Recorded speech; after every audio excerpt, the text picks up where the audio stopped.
एक बार एक आदमी जो अपराधी और पापी के रूप में जाना जाता था, एक दिन उसने गौतम बुद्ध से मिलने का निश्चय किया।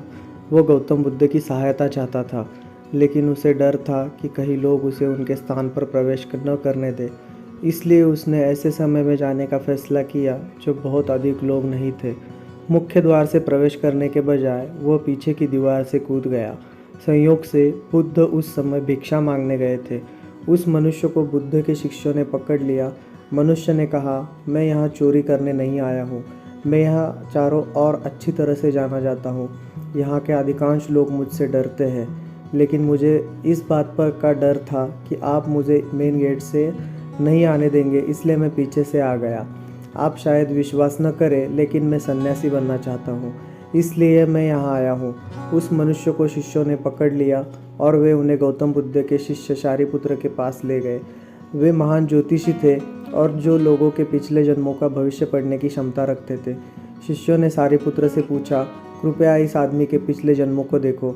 इस जन्म में यह एक हत्यारा है, पापी है, लेकिन हो सकता है कि उसने अपने पिछले जन्मों में कुछ भाग्य अर्जित किया हो और इसलिए अब वह सन्यासी बनना चाहता है। सारिपुत्र ने उसके पिछले जन्मों को देखा, लेकिन वह हमेशा एक जैसा था। यह देखकर सारिपुत्र भी कांपने लगा और कहा, यह इतना खतरनाक है कि पिछले जन्म से हमेशा एक पापी रहा है। इस जन्म में कोई परिवर्तन नहीं हो सकता, यह असंभव है। गौतम बुद्ध भी उसे बदल नहीं सकते। यह कहकर सारिपुत्र ने शिष्यों से उसे बाहर निकलने के लिए कहा। यह बात सुनकर उस मनुष्य को बहुत दुख हुआ। उसके लिए इस जन्म में बदलने का कोई भी मौका नहीं है।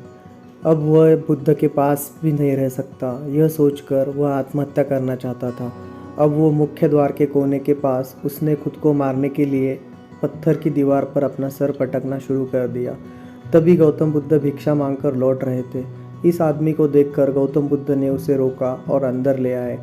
कुछ दिनों के बाद उस मनुष्य को दीक्षा दी गई और वह गौतम बुद्ध का शिष्य बन गया। सब लोग भ्रमित थे। सारिपुत्र गौतम बुद्ध के पास गए और गौतम बुद्ध से कहा, यह आदमी दुख के हजारों जीवन जिया है और पापी रहा है। यह आदमी कुछ ही दिनों में दीक्षित कैसे हो सकता है? अगर यह आदमी किसी दिन प्रबुद्ध हो जाए तो लोगों के पिछले जन्मों को देखने का क्या मतलब है?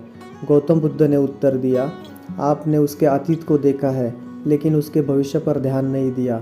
जिस क्षण भी व्यक्ति बदलने का फैसला करता है, वह निर्णायक को बदल सकता है। इस आदमी ने हजारों दुखों का जीवन जिया है, लेकिन अब वह खुद को बदलना चाहता है और खुद को बदलने की उसकी तीव्र इच्छा है। इसलिए कुछ ही दिनों में वह पहल करने में सक्षम हो गया।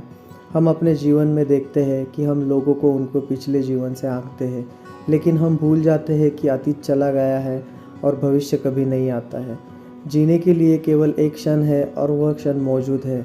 अगर किसी को अपने अतीत पर पछतावा है तो उसे अपना भविष्य बदलने के लिए वर्तमान में एक मौका मिलता है।